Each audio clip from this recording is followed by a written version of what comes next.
பரிசுத்தமுள்ள பிதாவே, அப்பா எங்களோடு பேசி இன்றைக்கும் கூட வார்த்தைக்கு நாங்கள் காத்திருக்கிறோம். எங்களை நீர் பலப்படுத்தி, எங்களை நீர் தைரியப்படுத்தி, எங்களை உறுதிப்படுத்தி இன்றைக்கும் யாத்திரையாக 37ஆம் அதிகாரத்தை நாங்கள் தியானிக்க நீர் பாராட்டின கிருபைக்காக இறக்கிறதுக்காக நன்றி சொல்கிறோம். இந்த அதிகாரத்தில் உள்ள அனைத்து சத்தங்களும் நாங்கள் கற்றுக்கொள்ள கர்த்தர் வழி செய்வீராக. அடிமைகளை தாழ்த்தி அர்ப்பணிக்கிறோம் இயேசுவின் நாமத்தில் பிதாவே, ஆமென். யாத்திரையாக 37ஆம் அதிகாரத்திலே ஆண்டவருடைய ஆசரிப்பு கூடாரத்தில் உள்ள இன்னும் உள்ள சில ஃபர்னிச்சர்ஸ் பற்றி படிக்க போகிறோம். இதில் பார்த்தோம் என்றால் ஒரு பகுதியாக மகா பரிசுத்த ஸ்தலத்தில் உள்ள ஒரு மிக முக்கியமான ஒரு பொருள், தி ஆர்க் ஆஃப் கவனன்ட், தேவனுடைய உடன்படிக்கை பெட்டி. இதை பற்றி நம்ம படிக்க போகிறோம். அந்த உடன்படிக்கை பெட்டி மேலே உள்ள கிருபாசனம், மர்சி சீட்டை பற்றி நம்ம படிக்க போகிறோம். அதே போல் பரிசுத்த ஸ்தலத்தில் இருக்கிற மேஜையை பற்றி படிக்க போகிறோம். The table of showbread, அதாவது சமூகத்து அப்பம் வைக்க வேண்டிய அந்த மேஜையை பற்றி படிக்க போகிறோம். பொன் குத்து விளக்கு பற்றி படிக்க போகிறோம். அதே போல் தூப பீடத்தை பற்றி படிக்க போகிறோம். இதுதான் இந்த சாப்டரில் இருக்குது. ஒரு சின்ன ஷார்ட் வீடியோ பார்த்துட்டு நமக்கு நல்ல பெட்டர் அண்டர்ஸ்டாண்டிங்காக அதை பார்த்துட்டு பிறகு நம்ம இன்றைக்கி சர்மனுக்குள்ளே போகலாம். கர்த்தர் உங்களை ஆசீர்வதிப்பாராக. தேங்க்யூ.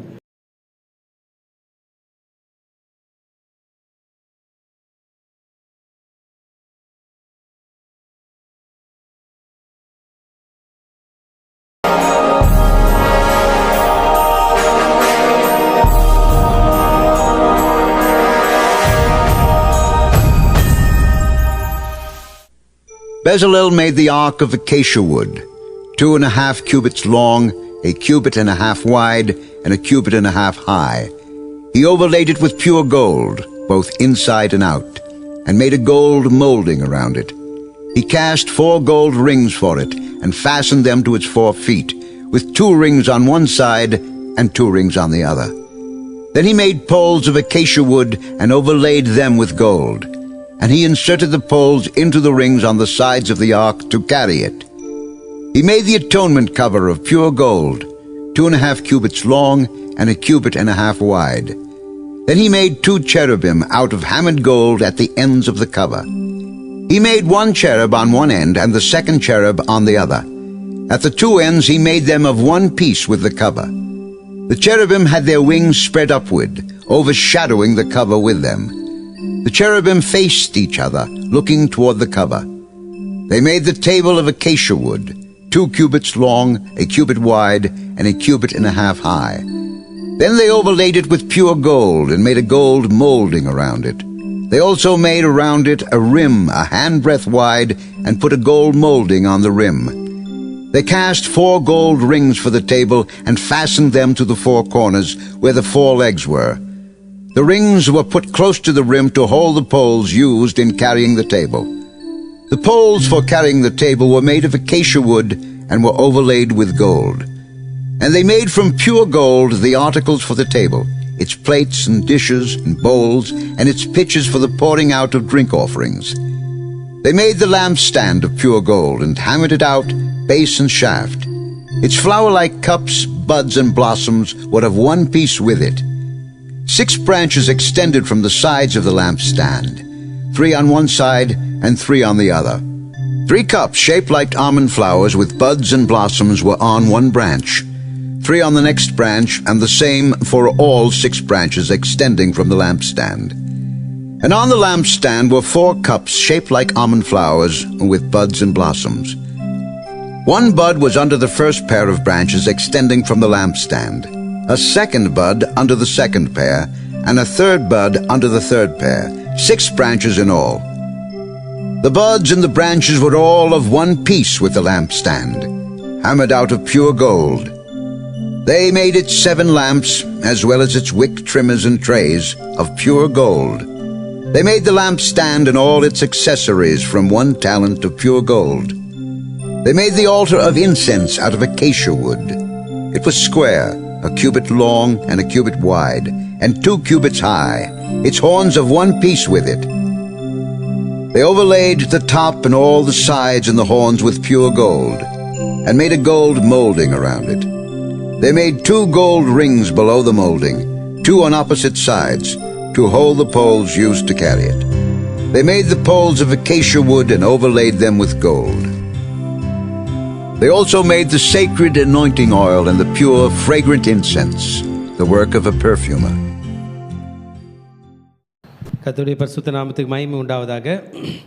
அந்த வீடியோவில் நம்ம ஒரு அருமையான கோல்டில் செய்யப்பட்ட 4 மிக முக்கியமான ஸ்ட்ரக்சர்ஸை பற்றி பார்த்தோம். ரொம்ப நல்லா நேர்த்தியாக அதை எக்ஸ்பிளைன் பண்ணியிருந்தாங்க. எல்லாமே கோல்டு தான், எக்ஸலண்ட்டு, சாதாரண வேலை இல்லை. போனோன்னா நம்ம படிக்க போகிறோம். 4 ஸ்ட்ரக்சரை பற்றி படிக்க போகிறோம். எத்தனை பேர் பைபிள் டீப்பாக படிக்கலான்னு வரீங்க? கண்டிப்பாக படிக்கணும். ரொம்ப ஆழமாக பைபிளில் தான் போகணும். நம்ம மனது ஆழமாக ட்ராவல் பண்ணோம். அந்த ஆழமாக ட்ராவல் பண்ணும்போது ரொம்ப தேவையில்லாத யோசிக்கிறவங்க தான் சில நேரம் மென்டல் ப்ராப்ளம்ஸ்லாம் வருது, சைக்காலஜிக்கல் ப்ராப்ளம். ஏன்னா ரொம்ப டிப்ரெஷனில் போவாங்க யோசனையில். ஆனால் பைபிளை ரொம்ப யோசிக்கிறவங்க ஞானியாக மாறுவாங்க. இன்றைக்கி பைபிளை பற்றி நம்ம போக போகிறோம். சில ஃபர்னிச்சர்ஸ் பற்றி பார்க்க போகிறோம். ஒரு இமேஜை நம்முடைய டெபர்னக்கல் நேற்று நீங்கள் காட்டின இமேஜ், நேற்று ஒரு இமேஜ் போட்டிருந்தோம், அது கொஞ்சம் போடுங்களேன். பரிசுத்த ஸ்தலம், மகா பரிசுத்த ஸ்தலத்தோட இமேஜ் அதை ஃபஸ்ட்டு போட்டுருங்க. அப்புறம் நம்ம இப்போ போட்டேன் பாருங்கள். ஆசரிப்பு கூடாரத்தில் 3 அங்கத்தை ஞாபகம் வச்சுக்கணும். ரைட்டா? முதல்ல மொத்த கிரவுண்டை ஞாபகம் வச்சுக்கணும். மொத்த ஸ்பேஸ், மொத்த பீஸ் ஆஃப் ஏரியாவை ஞாபகம் வச்சுக்கணும். அது பேர் பிரகாரம். என்னதுங்க? பெரிய பாக்ஸ் மாதிரி இருக்குது. அந்த மொத்தமே ஆசரிப்பு கூடாரம். வெள்ளையாக இருக்குது பாருங்கள், ஃபுல்லாக உள்ளது பரிசுத்த ஸ்தலம், மகா பரிசுத்த ஸ்தலம் மொத்தமே சேர்த்து அந்த ஏரியாவுக்கு பிரகாரம்னு பேருங்க. ஃபுல்லாகவே பிரகாரம், ஓப்பன் கோர்ட். ரைட்டா? அதுக்குள்ளே போனால் ஒரு ரெக்டாங்கிள் வடிவத்தில் ஒரு ஸ்ட்ரக்சர் இருக்குது. அதை நேற்று நம்ம படித்தோம். அது மேலே 4 விதமான மூடிகள் இருக்குது, எப்படி மூடுதிரைகள் இருக்குது அப்படின்னு பார்த்தோம். அது உள்ளே நம்ம போனோம்னா இருக்கிற ஃபர்னிச்சரை படிக்க போகிறோம். என்னென்னா ஃபர்னிச்சர் இப்போ இந்த சர்ச்சில் இருக்கும். என்னென்னா ஃபர்னிச்சர் இருக்குது? சேர் இருக்குது, கேமரா ஸ்டாண்ட் இருக்குது, லிரிக் ஸ்டாண்ட் இருக்குது, மைக் ஸ்டாண்ட் இருக்குது, மியூசிக் இருக்குது. அந்த மாதிரி இங்கே என்னென்னா இருக்கும். ஆனால் அங்கே அவர் சொல்கிறது தான் இருக்கும். ரைட்டா? பிரகாரத்தில் பாருங்கள் என்னென்ன இருக்குது பாருங்கள். பிரகாரம்னு போட்டிருக்காங்களா படத்தில்? தெரியுதா? பிரகாரம்னு போட்டிருப்பார். அந்த பிரகாரத்தில் வாயில்னு ஒரு இடம் இருக்கும். அதான் அந்த வழியாக தான் ஆசாரியர்கள் போவாங்க. எல்லாரும் போக முடியாது, திரும்பி காமன் பீப்புள் யாரும் போக முடியாது. அந்த வாயில் வரைக்கும் தான் பொதுமக்கள் போக முடியும். படம் வந்துருச்சாப்பா? வாயில். அதில் பலிபீடம்னு ஒன்று இருக்குது பாருங்கள். என்ன இருக்குங்க? ஆக நமக்கு அங்கேருந்து வாசல் வழியாக எட்டி பார்க்கக்கூடிய ஒரு வழி கிடைச்சா என்ன தெரியும்? பலிபீடம் தெரியும். அப்படியே போட்டு எரிப்பாங்க. அந்த பலிபீடத்து பக்கமாக அப்படி பார்த்தா பரிசுத்த ஸ்தலம், மகா பரிசுத்த ஸ்தலம் தெரியணும். ஆனால் பப்ளிக் பார்க்கக்கூடாது. இப்படி தான் இருக்குது ஸ்ட்ரக்சர். என்ன இருக்குங்க அங்கே? பலிபீடம். அந்த பலிபீடத்துக்கு பின்னாடி ஒரு ரவுண்டாக வெண்கல தொட்டின்னு இருக்குது பாருங்கள். ரைட்டா? இந்த வெண்கல தொட்டியில் எந்த மிருகம் வந்தாலும் நேராக வெண்கல தொட்டியில் போட்டு குளிப்பாட்டுவாங்க. சுத்தமாக அவரை சுத்தம் பண்ணுவாங்க, தண்ணியெலாம் எடுத்து க்ளீன் பண்ணி. அப்புறம் பலிபீடத்தில் போய் எந்த பலியோ, சர்வாங்க தகன பலி, சமாதான பலி, ஒன்று எப்படி பண்ணணுமோ அப்படி பண்ணி பலிபீடத்து மேலே போட்டு சுட்டெரிச்சிடுவாங்க. அந்த ரத்தத்தை எடுத்து சில பலிபீடத்தினுடைய கொம்புகளில் தெளிப்பாங்க, சில பலிபீடத்தை சொத்தி ஊற்றுவாங்க. ஆரோன்னு அவங்க பிள்ளைகளை பண்ணும்போது அவங்க மேலே தெளித்தாங்க. இதெல்லாம் நம்ம படிச்சிருக்கோம் இல்லையா? இந்த 2 பொருள் தான் எங்கே இருக்கும்? பிரகாரத்தில். ஃபுல்லாக ஃபென்ஸ் பண்ணியிருக்கோம், யாரும் பார்க்க முடியாது. அந்த வாயில் வழியாக தான் போகணும். பண்ணிட்ட பிறகு அப்படியே உள்ளே போனோம்னா அந்த ஸ்ட்ரக்சர் வரும். பரிசுத்த ஸ்தலம், மகா பரிசுத்த ஸ்தலம். அந்த இமேஜ் கூட இருந்தால் நீங்கள் எடுத்து போட்டுருங்க. அது உள்ளலாம் யாருமே போக முடியாதுங்க, ஆசாரியர்கள் தான் போகணும். சரி, இப்போ வெளியில் பிரகாரத்தில் என்னென்ன பொருள் இருக்குது? 2 தான் இருக்குது. என்னது?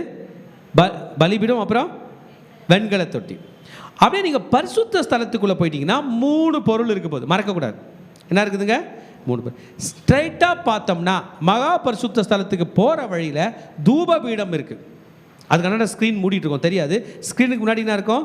தூபபீடம். தூபபீடம்னாலே நீங்கள் மறக்கக்கூடாது. யோவான் ஸ்நானகன் அவங்க அப்பா சகரியா அந்த தூபபீடத்தை, அந்த தூபம் காட்டிக்கிட்டு இருந்தார்.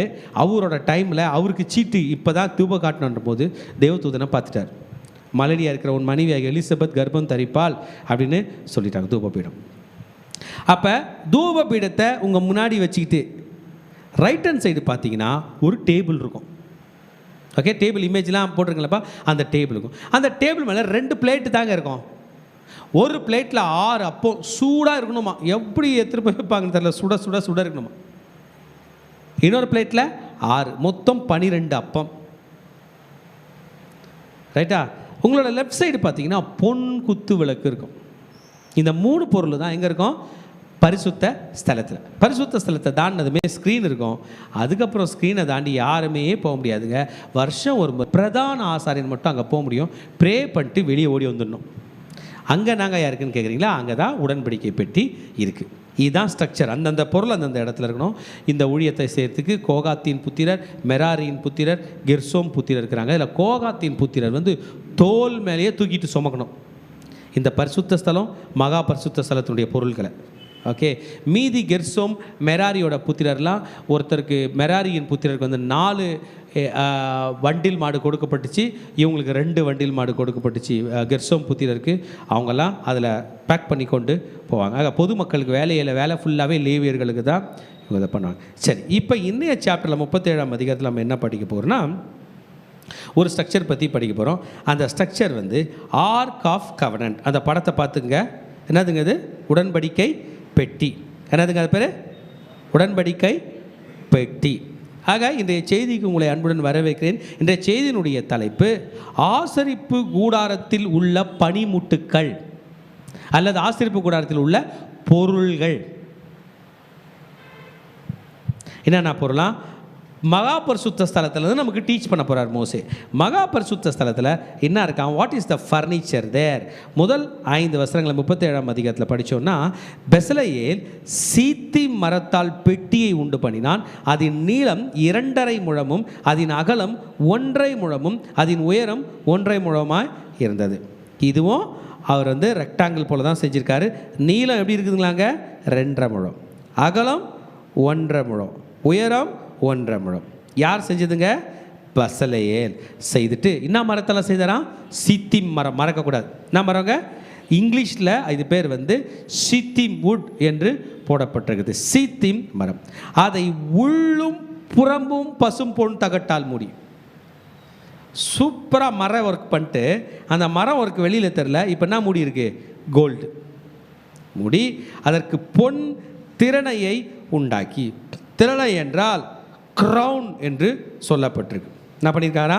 பொன் திறனை. இப்போ இந்த இமேஜ் எடுத்துங்க, நமக்கு எல்லாம் தெரியும். எப்படி இருக்குது பாருங்களேன். நம்ம நினச்சோம் கோல்டன் பிளேட்டு, ஆனால் கோல்டன் பிளேட்டை வச்சுட்டு இவ்வளோ எக்ஸலண்ட்டான ஒரு ஸ்ட்ரக்சரை உண்டு பண்ணி இருக்கிறார். மேலே மூடியும் உண்டு பண்ணியிருக்கார். ரைட்டா? சரி, இதுக்கு மேலே ஏதோ ஒரு ரெக்கை வச்ச ஒரு பொருள் இருக்க மாதிரி இருக்க பாருங்க. தெரியுதா? ரைட்டா? அது பேர் தான் கேருபீன்கள். என்னதுங்க? கேருபீன்கள். நமக்கு கிளியர் இன்ஸ்ட்ரக்ஷன்ஸ் இருக்குது. எந்த சிலையும் வணங்கக்கூடாது.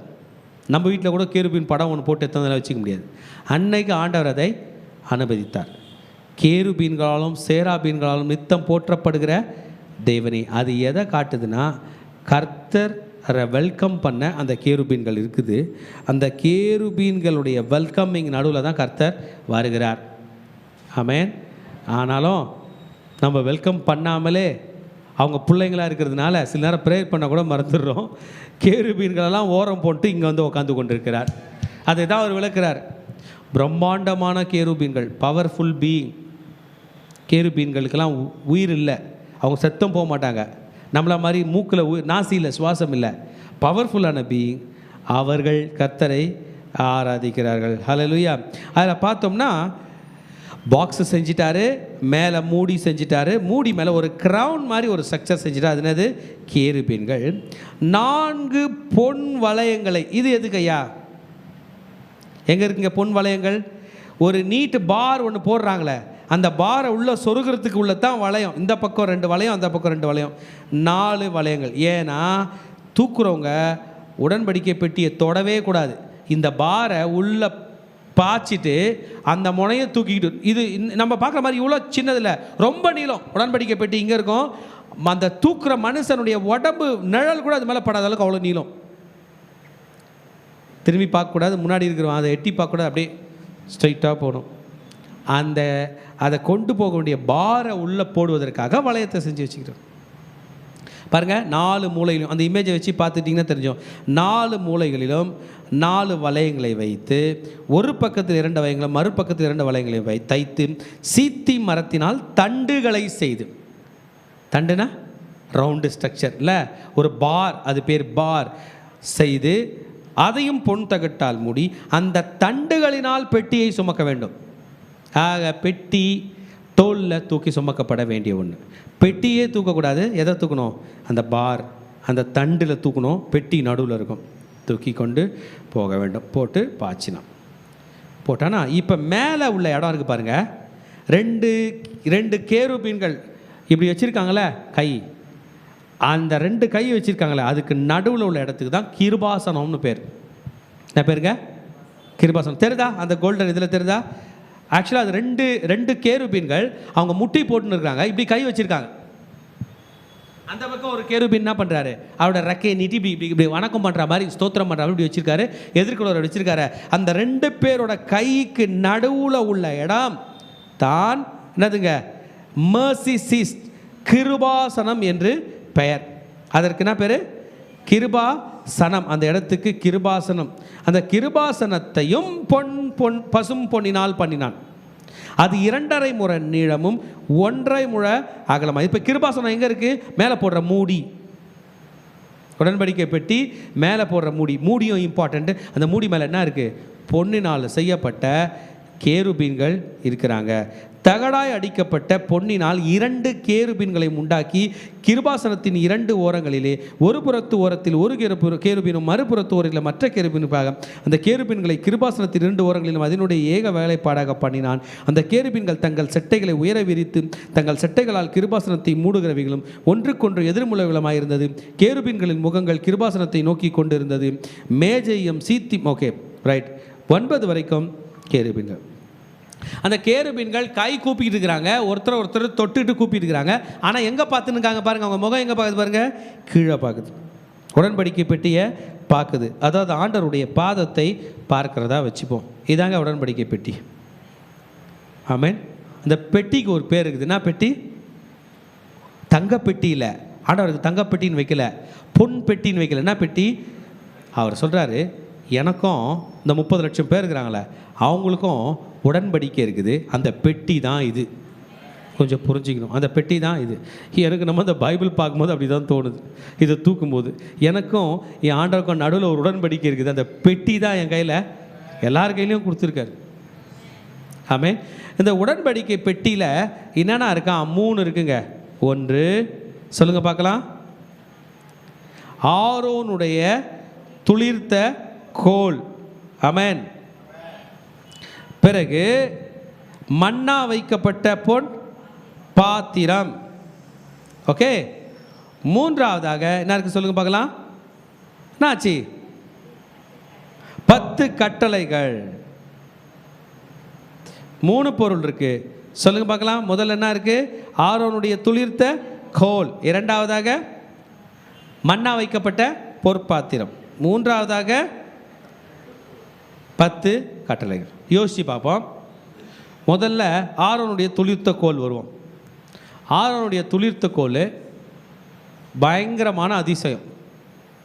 அந்த ஆரோன் தாத்தா எத்தனை வருஷமாக அந்த கோல் வச்சிருந்துச்சு தெரில. ஆடு மேய்க்கிற கோல். அது வந்து வாதுமை மரத்தில் அவர் வெட்டி வச்சுருந்தாராம். ஆடர் ஊழியத்துக்கு அழைச்ச பிறகு கொஞ்சம் பேர் போட்டி போட்டாங்களாம். ஆரோன் மட்டும் தான் ஊழியம் செய்வாரா, நானும் செய்வேன், அவர் தான் பாஸ்டரா, நானும் பாஸ்டர்னு ஆரோன் கையில் போட்டி போட்டாங்களாம். அப்போ ஆண்டர் மோசையை பார்த்து சொன்னாரா, ஆசரிப்பு கூடாரத்துக்குள்ளே யாரெல்லாம் தலைவர்களாக இருக்கிறாங்களோ 12 கோத்திரத்து பேருடைய கோலை தந்து வைங்க அப்படின்னு வச்சுட்டாங்க. போங்க காலையில் வந்து பாருங்கள். காலையில் வந்து பார்த்தா ஆரோனுடைய கோல் இலை விட்டு, ஓகே, அது துளிர்த்து பூ பூத்து காய்த்து வாதுமை கொட்டைகளை கொடுத்துருந்துச்சு. அதை ஒன்றும் பண்ணாத, ஆண்டவர் சொன்ன அதை ஒன்றும் பண்ணாத, உடன்படிக்கை பெட்டின்னு ஒன்று செய்வோம், அதில் வச்சிரு. அந்த பூ பூத்துது காய்த்தது வாதுமை கொட்டை எதுவுமே கொட்டாது காயாது. உடன்படிக்கை பெட்டியில் கெட்டு போகாமல் காயாமல் அப்படியே இருக்கோனாராம். இப்போ அது உள்ளே இருக்குது. சூப்பராக இல்லையா? 40 வருஷம் இல்லை, 400 வருஷத்துக்கு மேலே இருந்துக்குது. தாவீது காலத்தில் உடன்படிக்கை பெட்டியை தாவீது ராஜா டிரான்ஸ்போர்ட் பண்ணுறார். அவ்வளோ பெரிய ஸ்லாக்கு. இப்போ அது எங்கே இருக்குன்னு நமக்கு தெரில. என்னுடைய விசுவாசம் அதுக்கிட்ட போனாலே ஜனங்க செத்ததா பைபிள் சொல்லுது. ஏன்னா ஒரு முறை பெலிஸ்தியர் பிடிச்சின்னு போயிட்டாங்க. தூக்குனவங்க கதை என்ன ஆச்சுன்னு நமக்கு தெரியுது. அது கண்டிப்பாக பூமியில் இருக்கும். அழியாத ஒரு பொருளாக அது இருக்கும். அது யாராலும் அழிக்கவும் முடியாது, கிட்ட போகவும் முடியாது, எங்கேயோ இருக்குன்னு நான் விசுவாசிக்கிறேன். சரியா? அது அப்படியே இருக்குது ரியலாக. ஒரு எங்கேயுமே மண்ணோட வேரே இல்லாமல் அது வாழணும்னா நாம் கூட உலகத்தை தொடாமல் பூ பூத்து காய் காய்த்து கனி கொடுக்கக்கூடிய கிருபையை கர்த்தர் தருவார். நம்மை அழைத்தவர்களை ஆரோனை போல அழைத்தார். ரெண்டாவது வந்து மன்னா வைக்க பொறுப்பாத்திரம். மன்னாவை பற்றி சொல்கிறேன் கேளுங்க. இந்த மன்னாக்கு ஆண்டவர் கொடுக்கும்போது ஒரு இன்ஸ்ட்ரக்ஷன் கொடுத்தாரு மோசஸ்க்கு. டெய்லி காலையில் மன்னா பொழியும், கொத்துமல்லி அளவாக இருக்கும், பனியோடு இருக்கும். பனி காஞ்ச பிறகு மன்னா இருக்கும். எடுத்து அதை இடித்து பனியாரம் சுட்டு சாப்பிடுங்க, எப்படி வேணும் சாப்பிடுங்க. அவரவர் வேண்டிய அளவுக்கு ஓமர் கலக்கில் எடுத்துகிட்டு போயிடுங்க, எக்ஸ்ட்ரா எடுக்காதீங்க. எக்ஸ்ட்ரா எடுத்துகிட்டு போய் வீட்டில் அளந்து பார்த்தீங்கன்னா அவ்வளோதான்.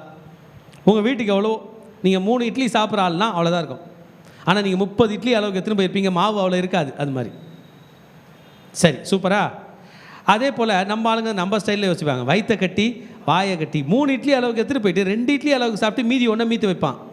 சாயந்தரமே நாரிருச்சு, இம்மிடியட்டாக கெட்டுருச்சு அந்த மன்னா. ஆனால் இங்கன்னா அதிசய உடன்படிக்கை பெட்டியில் ஒரு பொன் பாத்திரத்தில் அதே மன்னா தான் கொஞ்சம் எடுத்து வச்சுருக்காங்க. ஆனால் அது கெட்டு போல. ஆமென். நான் உங்களை பார்த்து கேட்குறேன், எந்த பொருள் கெட்டு போகாது? யோசிச்சு சொல்லுங்க, எந்த பொருள் கெட்டு போகாது? உயிர் உள்ள பொருள் கெட்டு போகாது. உயிர் இல்லைன்னா கெட்டு போகும்ல. மனுஷன் கூட இருக்கிறான், உயிர் போனதும் சரீரம் என்ன ஆயிடுது? கெட்டு போயிடுது.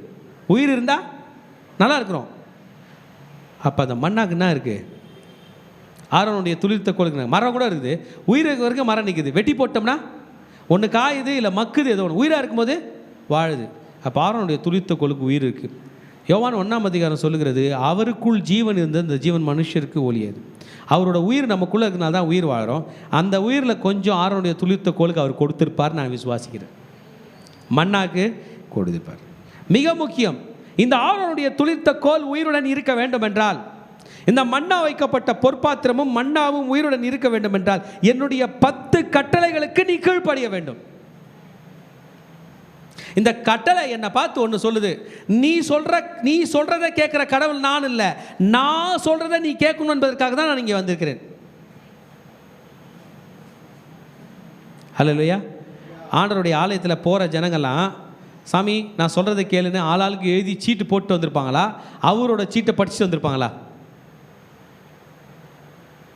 அவரோட 10 கட்டளையை காட்டுற இடம் தான் ஆலயமாக தவிர நம்மளதெல்லாம் காட்டுற இடம் கிடையாது. நம்ம அவர் சொல்கிறத கேட்ட பிறகு வேணால் ரிக்வஸ்ட் பண்ணலாம். ஆண்டவரே 5 அப்போ 2 மீன் வச்சுக்கிறேன், ஆசீர்வாதம். ஆண்டவரே என் பிள்ளைக்கு உடம்பு சரியில்லை, சுகம் தாருன்னு கேட்டாங்க.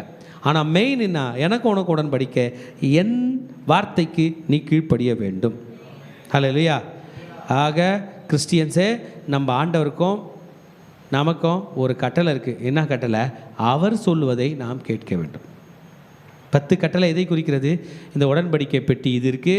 உடன்படிக்கை பெட்டியில் 3 பொருள் இருக்குது. என்ன இருக்குது? மன்னா வைக்கப்பட்ட பொற்பாத்திரம், அப்புறம் ஆரோனுடைய துளிர்த்த கோல், பிறகு 10 கட்டளைகள் அங்கே இருக்கிறது. இதுதான் நம்ம இந்த ஆர்க் ஆஃப் கவர்னன்ட் உடன்படிக்கை பெட்டியில் நம்ம படித்தது. இதை உள்ளே வச்சுட்டு மேலே ஒரு மூடினாரே, அதுக்கு தான் கிருபாசனம்னு பேர். இந்த கிருபாசனத்துக்கு ஒரு 2ல் ஒரு கேருபீன்களும் 2ல் ஒரு கேருபீன்களும் 2 பேரும் ஸ்தோத்திரம் சொல்கிற மாதிரி கை கூப்பி ஒருத்தர் டச் பண்ணுற லெவலில் இருக்கிறாங்க. அவங்க குடிஞ்சிட்டு அவங்க கண்களில் கிருபாசனத்தை பார்க்குறாங்க. இந்த உடன்படிக்கை பெட்டியோட ஸ்ட்ரக்சர். இந்த உடன்படிக்கை பெட்டி அப்படியே தூக்கக்கூடாது.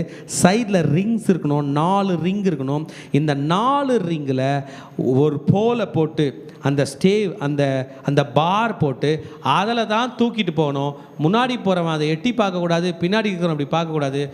இப்படி தான் போகணும். மார்ச் பாஸ்ட் கண் இப்படியே இருக்கணும், போய் வைக்க வேண்டிய இடத்துல வைக்கணும். இப்படி தான் மகா பரிசுத்த ஸ்தலம். ஆமென். இதை தூக்குறது கோகாத்தின் புத்திரர், வேறு யாரும் தூக்க முடியாது. இந்த பொருள் எங்கே இருக்குங்க? மகா பரிசுத்த ஸ்தலத்தில். இப்போ நம்ம பரிசுத்த ஸ்தலத்துக்கு வரப்போகிறோம். அப்படியே பின்னாடி வரப்போகிறோம். பின்னாடி வந்தோம்னா அங்கே 3 பொருள்கள் இருக்குது. இதை நீங்கள் சைட் பை சைடு யாத்திரையாகவும் 25ஆம் அதிகாரம் 10லேருந்து 16 வரைக்கும் படிச்சுக்கணும்.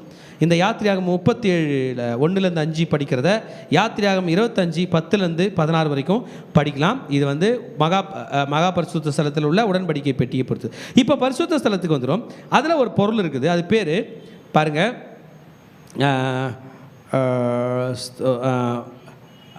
த showbread, table of showbread. அடுத்த இமேஜுக்கு வந்துடுவோம். அடுத்த இமேஜ் போட்டுருவோம். ஒரு டேபிள் இருக்குது. ஓகே, இந்த டேபிள் மேலே, இந்த டேபிளும் அதே வுட்டு தான், சித்தி மரத்தால் செஞ்சுருக்கிறாங்க. கோல்டன் பிளேட்டு கொடுத்துருக்காங்க. 4 கால் இருக்குது. டேபிளையும் நம்ம சைடில் பிடிப்பாலும் அப்படி தூக்கக்கூடாது. டேபிளையும் தூக்குறதுக்கு 4 வளையம் இருக்குது. அதில் பார் இருக்குது. அதில் தான் டேபிள் தூக்கணும். அந்த டேபிள் மேலே 2 பிளேட் இருக்குது, அதுவும் கோல்டு பிளேட்டு. அந்த கோல்டு பிளேட்டு மேலே சாதாரண அப்பம் 12 அப்பம் வைக்கப்பட்டு இருக்குது. ஹோலி பிளேஸில் உள்ளதை பற்றி படிக்க போகிறோம். அதை எப்படி செய்தானா 10லேருந்து 16 வரைக்கும் படித்தோம் என்றால் 10லேருந்து 16 வரைக்கும் படிப்போம். சொல்லப்பட்டிருக்குது, மேஜையும் சீத்தி மரத்தால் பண்ணினான். அது 2 முழ நீளமும் 1 முழ அகலமும் 1.5 முழ உயரமானது. அதை பசும் பொன் தகட்டால் மூடி சுற்றிலும் அதற்கு பொன் திறனையை உண்டாக்கி சுற்றிலும் அதற்கு 4 விரைக்கடையான சட்டத்தையும் அதன் சட்டத்திற்கு சுற்றிலும் பொன் திறனையும் உண்டு பண்ணி அதற்கு 4 பொன் வளையங்களை வார்ப்பித்து அவைகளை அதன் 4 கால்களில் இருக்கும் 4 மூலைகளிலும் தைத்தான். அந்த வளையங்கள் மேஜையை சுமக்கும் தண்டுகளை பாய்ச்சும் இடங்களாயிருக்கும்படி சட்டத்தின் அருகே இருந்தது.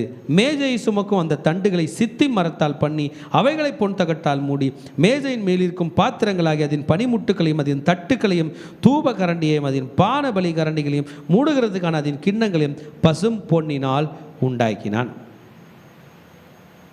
அந்த இமேஜுக்கு வந்துடலாம். நீங்கள் பார்க்குறது தான் மேஜை, சித்தி மரத்தால் செய்திருக்கிறார், பொன் தகட்டால் மூடியிருக்கிறார். அந்த மேஜையை சும்மா தூக்க முடியாது, சைடில் உள்ள ரிங் இருக்குது. அந்த ரிங்கில் ஒரு பார் ஃபிக்ஸ் பண்ணிட்டார் பாருங்க. அந்த பாரோடு இருக்கும். அந்த பாரை பிடிச்சி தான் தூக்கணும். அதுக்கு மேலே 2 பிளேட் இருக்குது. அந்த பிளேட் மேலே 6 சமூகத்துக்கு அப்பம் வைக்கணும். அந்த அப்பத்தை கையிலலாம் தூக்கி வைக்க முடியாது. அதுக்குன்னு ஸ்பெஷல் கரண்டி இருக்கும், ஃபோர்செப்ஸ் இருக்கும். அதில் பிடிச்சி தான் எடுத்து வைக்க வேண்டும். அதன் பிறகு அதை மூடி வைக்க வேண்டும். எல்லாமே செய்து வச்சுருக்காங்க. Everything in gold.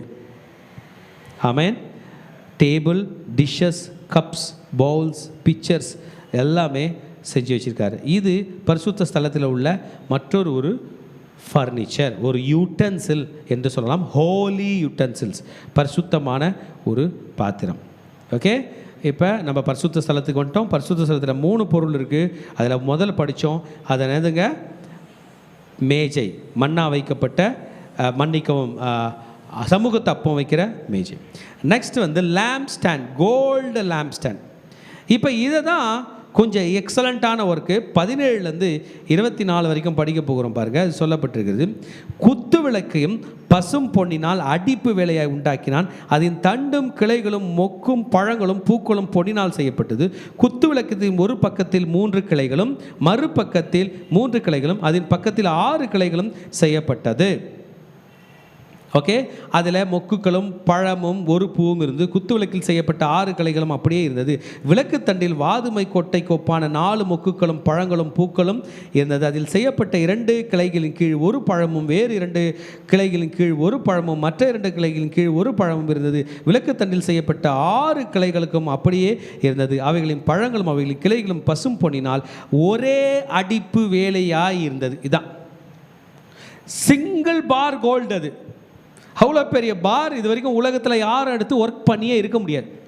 மொத்த குத்து விளக்குமே எடுத்துகிட்டு போய் அவருக்கு பற்ற வைக்கல. ஒரே பார் தங்க கட்டி, அவ்வளோ பெரிய கட்டியை கரெக்டாக கட் பண்ணி எடுத்திருக்கார். செய்யணும், அவ்வளோதான். அதன் 7 அகல்களும் அதன் கத்திரிகளும் சாம்பல் பாத்திரங்களும் பசும் பொன்னினால் செய்தான். அதையும் அதன் பனிமுட்டுகள் யாவையும் 1 தாளந்து பசும் பொன்னினால் செய்தான். 24ஆம் வசனம் இங்கே போட்டிருக்கு. A single beaten, a pure gold of hammered work.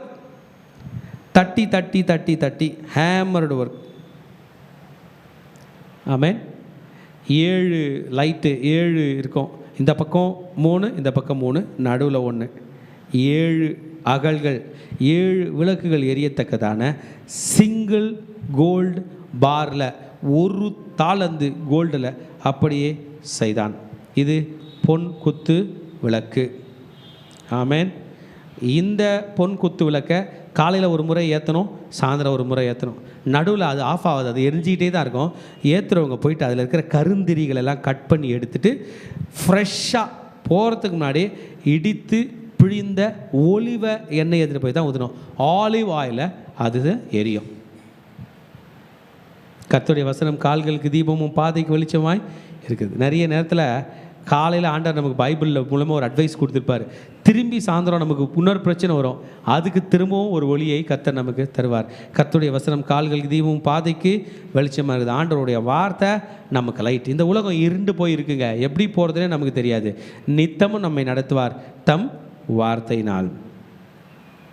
பரிசுத்த ஸ்தலத்தில் உள்ள 2வது ஸ்ட்ரக்சர் படித்தோம், அது பேர் என்னதுங்க? பொன் குத்து விளக்கு. இப்போ 3வது ஒரு ஸ்ட்ரக்சர் பற்றி படிக்க போகிறோம், அதுதான் த ஆல்டர் ஆஃப் இன்சென்ஸ். அது என்னவென்றால் தூபபீடம். என்னதுங்க? தூபம் போடுவாங்க, வாசனை திரவியத்தை போடுவாங்க, தூப வர்க்கம் போடுவாங்க. மகா பரிசுத்த ஸ்தலத்தோட என்ட்ரன்ஸில் உள்ள பரிசுத்த ஸ்தலத்தில் உள்ள தூப பீடத்தில் அந்த இமேஜ் போட்டிருக்குப்பா. ஒன்று செஞ்சிருக்காரு, இதுவும் சித்தி மரத்தால் செஞ்சான். அது 1 முழ நீளமும் 1 முழ அகலமும் சதுரமும் 2 முழ உயரமாக இருந்தது. இது வரைக்கும் இது வந்து ஸ்கொயர். உடன்படிக்கை பெட்டி வந்து ரெக்டாங்கிள். ஆசரிப்பு கூடாரம் ஸ்ட்ரக்சரே ரெக்டாங்கிள். மகா பரிசுத்த ஸ்தலம் ஸ்கொயர். பரிசுத்த ஸ்தலம் மகா பரிசுத்த ஸ்தலமும் சேர்ந்தா ஃபுல்லாகவே ரெக்டாங்கிள். பரிசுத்த ஸ்தலத்தை தனியாக பிரித்து பார்த்தா அது ரெக்டாங்கிளாக இருக்கும், மகா பரிசுத்த ஸ்தலம் ஸ்கொயராக இருக்கும். இப்போ பரிசுத்த ஸ்தலத்தில் உள்ள ஒரு தூபபீடம் என்கிற இன்னொரு யுட்டன்சில்ஸ் அது ஸ்கொயராக இருக்கிறது. சித்தி மரத்தால் இருக்கிறது. 1 முழ நீளம் 1 முழ அகலம் சதுரமுமாய் இருந்தது. Hallelujah. Made out of shittim wood. அதுவும் அதே மாதிரி தான். அதன் மேற்புறத்தையும் அதன் சுற்றுப்புறத்தையும் அதன் கொம்புகள் பசும் தகட்டால் மூடி சுற்றிலும் அதற்கு பொன் திறனை உண்டு பண்ணி அந்த திறனின் கீழ் அதில் 2 பக்கங்களும் இருக்கும் 2 மூலைகளிலும் 2 பொன் வளையங்களை பண்ணி அதை சுமக்கும் தண்டுகளை பாய்ச்சி இடங்களாக வைத்தான். அதையும் சும்மா கையில் தூக்க முடியாது.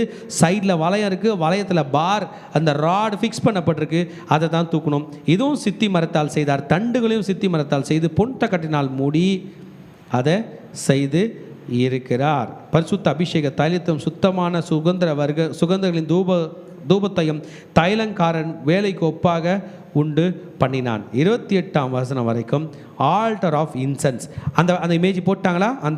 அந்த தூப பீடம் முன்னாடி தான் ஆசாரியர்கள் 3 ஆசாரியர்கள் உள்ளே பிரவேசிப்பாங்க. காலையில் ஒரு ஆசாரியன் சூடாக சமூகத்து அப்பத்தை எடுத்துகிட்டு போயிட்டு மாற்றிட்டு வெளியே போயிடுவார். இன்னொரு ஆசாரியன் குத்து விளக்கில் போய் எண்ணெயை ஊற்றிட்டு அந்த கருப்பு அடிஞ்சதெல்லாம் கட் பண்ணி எடுத்துகிட்டு வெளியே போயிடுவார். இந்த தூபபீடத்தாண்ட போகிற ஆசாரியன் தான் டைம் எடுக்கும். அவர் போய் என்ன பண்ணணும்? தூபம் போட்டு ப்ரே பண்ணணும். ரொம்ப நேரம் ப்ரே பண்ணோம். எவ்வளோ நேரம் ப்ரேயரை பண்ணோம்? சில நேரம் மகா பரிசுத்த ஸ்தலத்தில் இருக்கிற தேவன் அங்கிருந்து பேசுவார். ஆண்டவருடைய பிரசன்னம் ஸ்ட்ராங்காக இருக்கும். தப்பு பண்ணிட்டு போயிட்டாங்க, செத்தாங்க. அதனால தான் பரிசுத்த ஸ்தலத்துக்கிட்ட போய் ஊழியம் பண்ணுற ஒவ்வொரு ஆசாரனுடைய கால்லையும் சங்கிலி இருக்குமா. சங்கிலி கயிறு கட்டிகிட்டு இருப்பாங்களாம். காலில் கொலுஸ் மாதிரி ஒரு ஸ்ட்ரக்சர் இருக்குமா. அவங்க ப்ரே பண்ணும்போது அந்த ஜில் ஜில் ஜில் சவுண்டு கேட்குமா. அந்த சவுண்டு கேட்கலன்னா அவர் உள்ளே இல்லைன்னு அர்த்தம், உயிராக இல்லைன்னு அர்த்தம். அவரை கயிறு கட்டி இழுத்துருவாங்களாம். அப்படி ஒரு பரிசுத்தமான தேவனை தான் அன்றைக்கு இஸ்ரவேலர்கள் அந்த வனாந்தரத்தில் ஆராதித்தார்கள். ஆமேன். அந்நிய தூபத்தை போட்ட இவருடைய அபியூதும் இவரோட பிள்ளைங்க 2 பேர் அபியூதும் நாதாபும் அந்நிய அக்கினி போட்டதுனால இறந்து போயிட்டாங்க. நமக்கு தெரியும் ஆரோனுடைய 2 பிள்ளைகள். கர்த்தர் அவர்களை அடித்தார்னு சொல்லப்பட்டிருக்கு.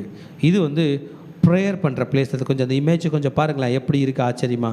அந்த இடத்துல தான் நம்ம படிக்கிறோம். லூக்கா 1ஆம் அதிகாரத்திலே யோவான் சானனுடைய தகப்பனாகிய சகரியா அந்த தூப பீடத்தில் போய் சீட்டை பெற்று கர்த்தருக்கு தூபம் காட்டும் வேளையில் தேவதூதனை தரிசித்தான். அந்த அதிகாரத்தை நம்ம இந்த வசனத்தை நம்ம படிச்சிருவோம், நமக்கு தெரியும் அதனுடைய எக்ஸலன்சி. லூக்கா 1ஆம் அதிகாரத்துக்கு வந்துருங்க, பார்க்கலாமா? 9ஆம் வசனம். லூக்கா 1:9. ஆசாரிய ஊழிய முறைமையின்படி அவன் தேவாலயத்துக்குள் பிரவேசித்து தூபம் காட்டுகிறதற்கு சீட்டை பெற்றான். தூபம் காட்டுகிற வேளையிலே ஜனங்கள் எல்லாரும் கூட்டமாய் வெளியே ஜெபம் பண்ணி கொண்டிருந்தார்கள். அப்பொழுது கர்த்தருடைய தூதன் ஒருவன் தூபபீடத்தின் வலது பக்கத்திலே நின்று அவனுக்கு தரிசனமானான். இப்போ 3 ஆசாரியர்கள், காலையில் 3 பேர், சாயந்தரம் 3 பேர். ஒருத்தர் போய் பேசாமல் மௌனமாக சமூகத்தப்பத்தை மாற்றிட்டு பழசை கொண்டு வந்துடுவார். இன்னொருத்தர் குத்து விளக்கு ஏற்றிட்டு வந்துடுவார், தூபம் காட்டுறவர் நின்று ப்ரே பண்ணிட்டு வருவார். ரொம்ப நேரம் டைம் எடுப்பார். அந்த நேரத்தில் கர்த்தருடைய பிரசன்னம் ஸ்ட்ராங்காக இருக்கும். இன்றைக்கி நம்ம இதெல்லாம் படித்தோங்க. என்னென்ன படித்தோம்?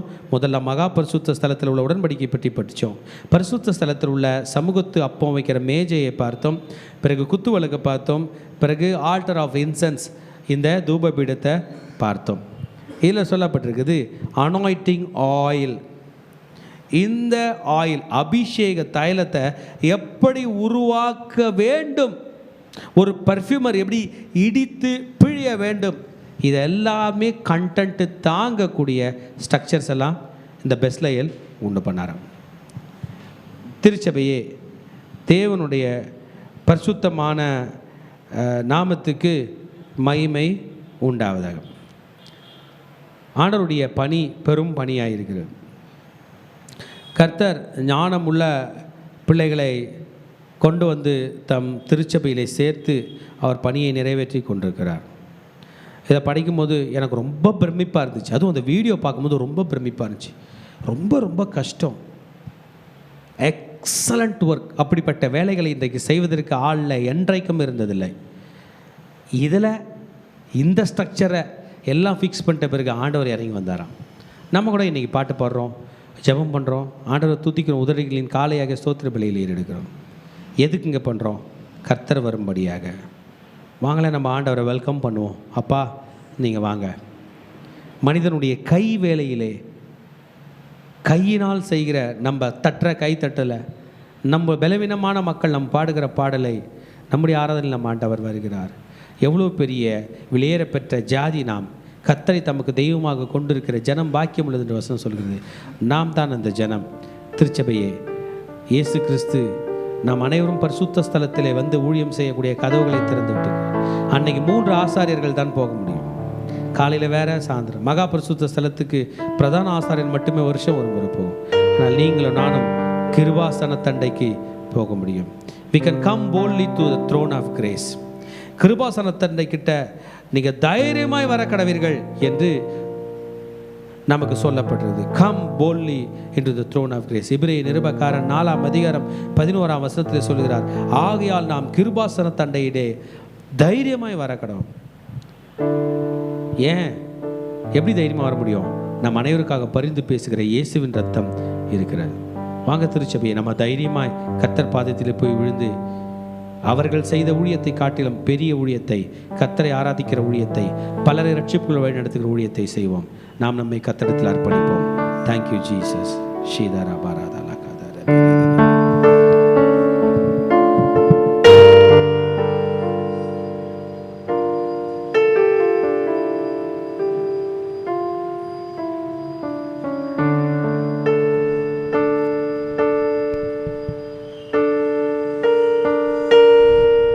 ஆண்டவர் நம்மத்தில் வாசம் செய்கிற தேவனாக இருக்கிறார். ஆண்டவரை நாம் புகழ்ந்து ஆண்டவர் நாம் துமைப்படுத்தும். ஆண்டவரே, உண்மை துதிப்பேன் தகப்பனப்பா. எப்படி உடன்படிக்கையில் மட்டும் நீ இறங்கி வந்தீங்களப்பா. துதிக்கும் போது நீரே எங்கள் ரட்சகராக இருக்கிறப்பா. நீரே எங்கள் பாதுகாவலாக இருக்கிறீர் தகப்பனப்பா. நீரே எங்கள் தகப்பன துணையாக இருக்கிறீர் தகப்பனப்பா. நீரே எங்களை வழி நடத்தி பலப்படுத்தணுமா ஆட்சேபிக்கிறச்சா. நான் உண்மையே ஆராதிக்கிறோம். ஆண்டு சமூகத்தை நம்ம ஆராதிப்போமா?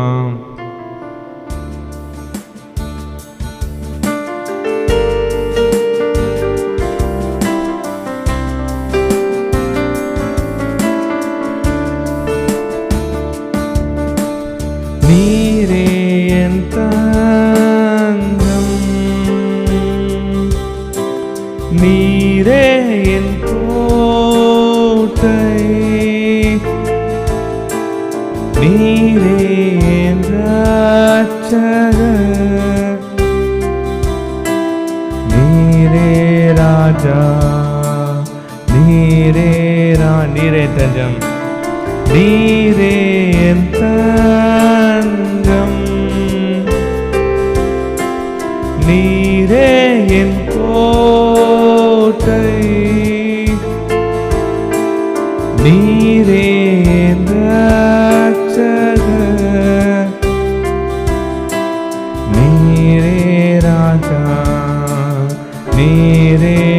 சொல்லமா. நான் உம்மை தேடுவேன் நாள் முழுதும், நான் உம்மை சேவிப்பேன் வாழ்நாளெல்லாம்.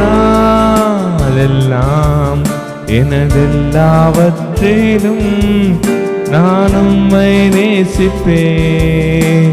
இயேசுவே இயேசுவே சொல்லமா. நான் உம்மை தேடுவேன், நான் உம்மை தேடுவேன் நாள் முழுதும், நான் உம்மை சேவிப்பேன் வாழ்நாளெல்லாம்.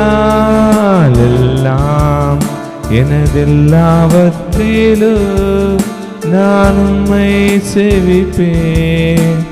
இயேசுவே இயேசுவே அப்பா, நான் உம்மை தேடுவேன் நாள் முழுதும், நான் உம்மை சேவிப்பேன் வாழ்நாளெல்லாம்.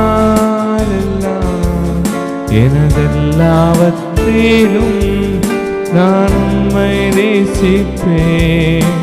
இயேசுவே இயேசுவே இயேசுவே. எங்களை அதிகமாக நேசிக்கிறப்பா. இந்த 37ஆம் அதிகாரத்தில் ஆண்டவரே என்னோட பேசின வார்த்தைகளுக்கு நன்றி செலுத்துகிறப்பா.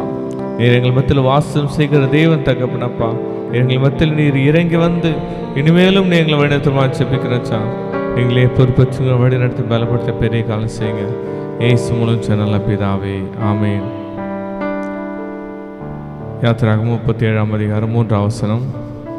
அதற்கு 4 பொன் வளையங்களை வார்ப்பித்து அவைகளை அதில் 4 மூலைகளிலும் போட்டு ஒரு பக்கத்தில் 2 வளையங்களும் மறுபக்கத்தில் 2 வளையம் இருக்கும்படி தைத்து என்று சொல்லப்பட்டுகிறது.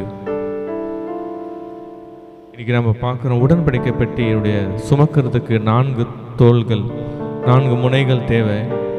அந்த 4 முனைகளை தூக்கும்போது ஆசாரியர்கள் தான், அது அபிஷேகப்பட்ட ஆசாரியர்கள் தூக்குவாங்க. அது ஒரு இடத்துல ஒரு இடத்துல பெயர்த்தும் போது தூக்கும்போது அந்த ஆசாரியர்களை துமக்கிறதுக்காக அந்த சமமான அந்த வளையல்களை ஆண்டவர் வந்து அதில் வந்து பொறுத்து சொன்னார். அது சீத்தி மரத்தினால் அந்த தண்டுகளை செய்ய சொன்னார். அந்த சுமக்கிற ஆசாரிகள் ஒரு இடத்துல ஒன்று சுமக்கும்போது, ஒருவேளை அதை சுமக்கிறவர்கள் சரியாக சுமக்கலைன்னா, ஒரு 3 பேர் நன்காக சுமந்து ஒருத்தர் நல்லா சுமக்கலைன்னா அது கீழே வரத்துக்கு நிறைய வாய்ப்புகள் இருக்குது. இல்லை அதை சுமந்து கொண்டு போகும்போது ஒரு 2 பேர் இந்த சைடு போகும், இல்லை இன்னும் 2 சைடு பேர் திரும்ப வேறு சைடு போனால் அந்த பெட்டியை சுமக்க கண்டிப்பாக முடியாது. இன்றைக்கி ஆண்டவர் நம்ம மத்தியில் சொல்லுகிறார், அவங்களெல்லாம் ஒரு மனமாய் அதை தூக்கினால்தான் அந்த உடன்படிக்கை பெட்டியை சுமந்து சொல்லி ஒன்று எடுத்து போக முடியும். ஆண்டவர் இன்றைக்கி இந்த காலவேளையில் நமக்கு அந்த ஒருமனத்தை பற்றி பேசுகிறார். நம்ம சபையில் இருக்கிறோம், நம்மளால் முடிந்த நம்ம ஊழியத்தை செய்திருக்கிறோம்.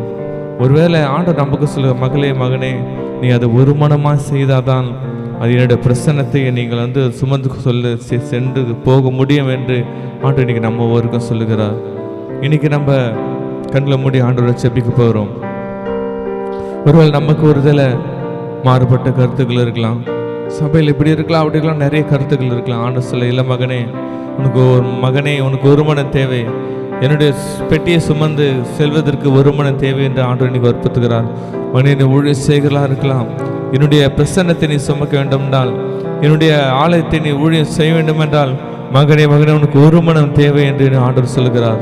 நம்மிடத்தில் வேறுபட்ட கருத்துக்கள் இருந்தால் ஆண்டவர் இன்னைக்கு ஒரு சில தாழ்த்தி நம்ம செபிக்கிறப்பா, என்ன மன்னிங்க தகப்பனப்பா, எனக்கு அநேக சூழ்நிலைகளப்பா, மாறுபட்ட கருத்துக்களப்பா, போதகுருன்னு சொன்னால் நான் ஒன்று செய்கிறேன் தகப்பனப்பா, ஊழிய செய்களை இதை சொன்னால் திரும்ப என்னால் செய்ய முடியலப்பா, ஊழிய செய்களை எங்கள் மத்தியில் கூட அந்த ஒருமனப்பாடு குறைவாக இருக்கிறதப்பா, சாரிப்பா, நாங்கள் உங்களை உங்கள் பெட்டியை சுமக்கிறோங்கப்பா, நாங்கள் லேவியர்களாக எனக்கு தெரிஞ்சு கொண்டு இருக்கீங்கப்பா, உங்கள் ஆசரிப்பு கூட இல்லைப்பா, உங்கள் பெட்டியை சுமக்கிறதுக்கான எங்களை தெரிந்து கொண்டு இருக்கணும்ப்பா.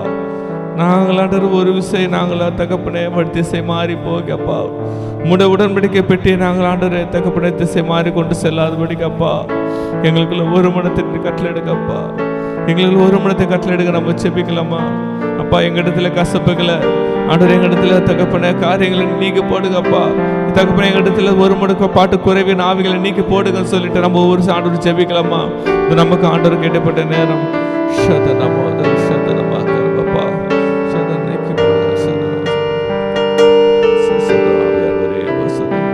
நீக்கி போடுங்கப்பா ஆவியானவரே, ஆவியானவரே.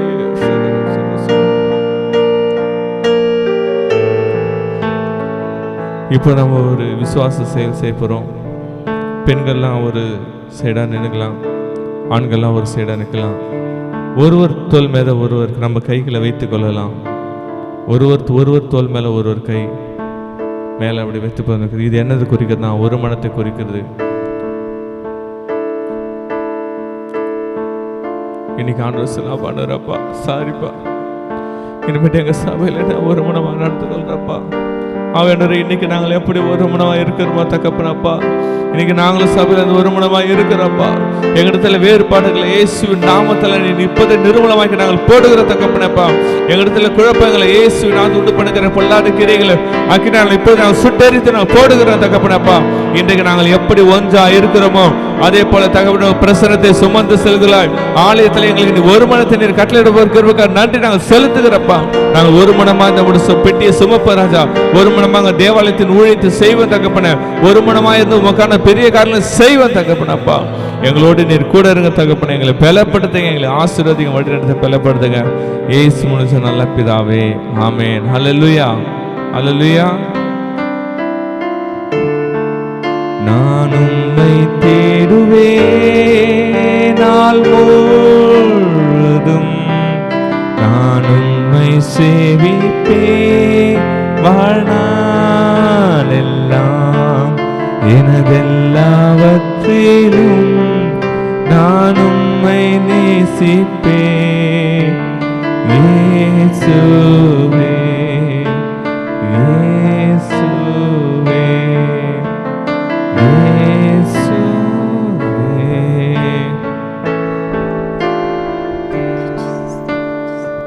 யாத்திரையாகமம் 37ஆம் அதிகாரம் 25 29 வரையும் இந்த வசனத்தில் பார்க்கிறோம்.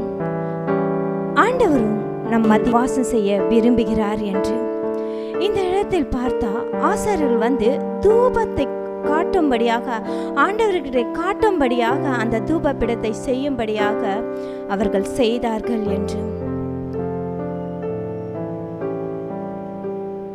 இந்த தூப பீடத்தை சீத்தி மரத்தினால் செய்கிறார்கள்.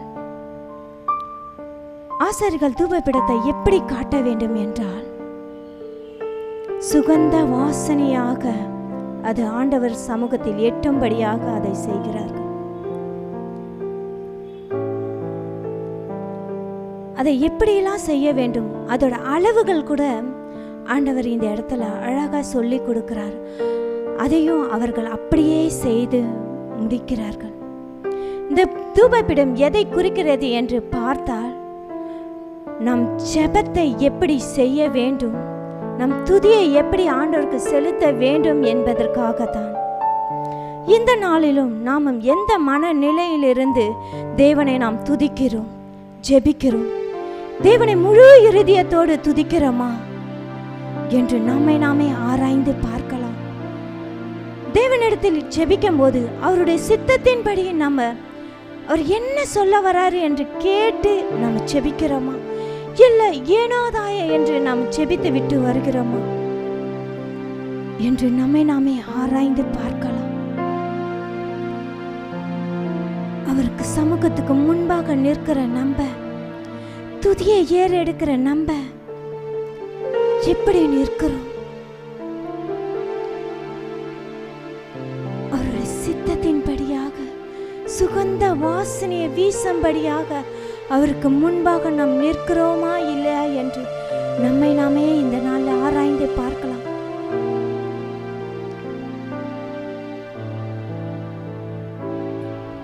இப்பொழுதும் நாம் ஜெபிக்க போறோம். அவர் சமூகத்துக்கு முன்பாக நம்ம கடந்து வர போகிறோம். எப்படி அந்த நாட்கள்ல ஆசாரியர்கள் தூபபீடத்துக்கு முன்பாக காலையிலும் மாலையிலும்